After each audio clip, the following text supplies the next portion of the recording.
As a city council member, do you think it is appropriate to have one-on-one meetings with developers to avoid voting on matters that the entire council should have a say in? I think it's a really good question. It's a fundamental question to how is information exchanged and how do you make decisions.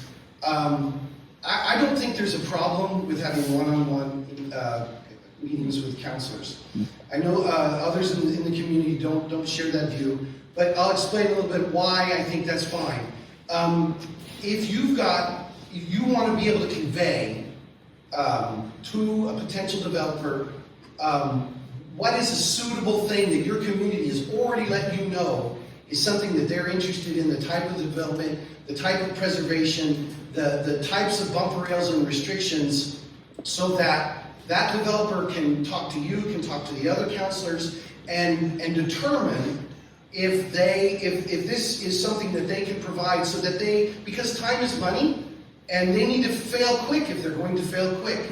Or if they need to be guided, they need to be guided. And so yes, that the actual guidance and rules and regulation are part of their planning, but then the planning stage of planning and development. But I think it's important to have that information, two-way street between the community and its representatives and the developers, so that there's a smooth conveyance of information.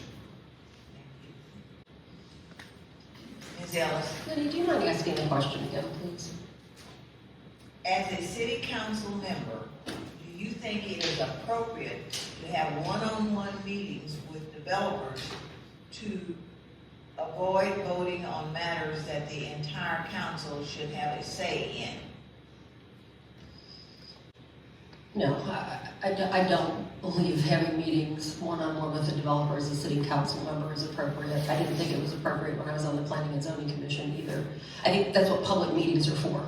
That's what that discussion should be had in the open, not in some kind of backdoor meeting or a one-on-one with you don't know who's telling you what. No, that is what public meetings are for.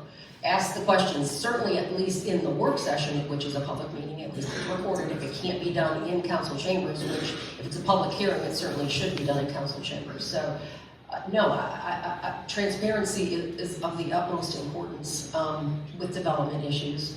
And if we are going to base that in collaboration and input from the community, all of that needs to be done in a public meeting. Thank you. Ms. Rumohr? I likewise value transparency, and I think it's good for the community to know what's going on behind the scenes, because it's not behind the scenes, right? So in the public meetings, we understand and hear what the concerns are, what the developer's saying back, and then we can work together to figure out what the solution is, right? Sometimes the first proposal is not good, right? The community does not want it. So then we have to figure out, okay, is there a solution that works that everybody can be happy with? And it's best, and it builds more public trust if that is done out in the open. When it's done behind doors, it's really hard to build public trust. So I would prefer that those types of conversations happen in a public setting, such as a public meeting, work session, those kinds of things. Ms. DeVinney? Yeah, I think I would agree.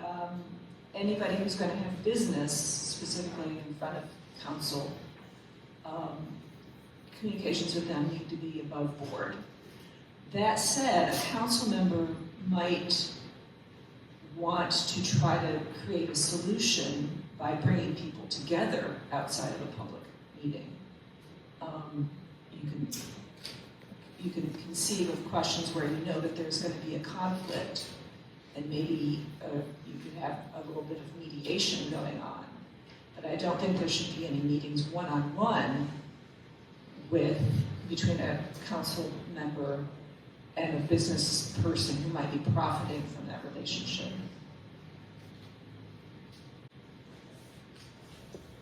Mr. Stevens? Yeah, thank you. I agree with the three candidates in District 3.